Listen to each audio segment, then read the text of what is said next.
Jaká je cena zdraví? Tak přesně s takto pojmenovaným projektem během loňského roku navštívil ředitel pobočky Vojenské zdravotní pojišťovny Martin Sýkora řadu škol v Královéhradeckém kraji. V letošním roce došlo k navázání spolupráce i u sousedů. Beseda se žáky se uskutečnila v závěru června například na Vyšší odborné škole a střední škole zdravotnické a sociální v Ústí nad Orlicí.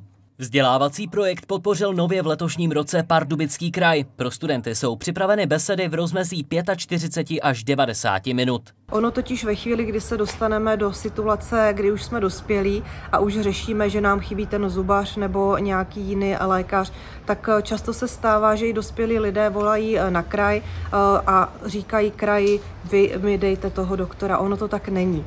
On právě toho ošetřujícího lékaře by měla člověku poskytnout jeho zdravotní pojišťovna podle toho, jakou samozřejmě má. Ta znalost vůbec toho veřejného zdravotního pojištění je malá a tím pádem je to samozřejmě pro nás zajímavý potenciál to změnit a těm studentům ukázat, jak to celé funguje, kdo platí pojištění, jak se platí, jaké jsou skupiny a tak dále.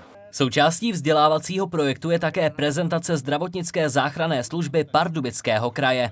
Chtěli jsme je trošku navnadit a přiblížit jim tu práci, i to hezký, i to smutnější, ale hlavně tu pestrost, kterou my vidíme v té naší práci a řekněme i ten smysl, proč to děláme a proč ty naši zaměstnanci jsou takový srdcaři většinou a jsme taková rodina, bych řekl, takový rodinný podnik. Dozvěděli jsme se něco nového, co jsme třeba nevěděli.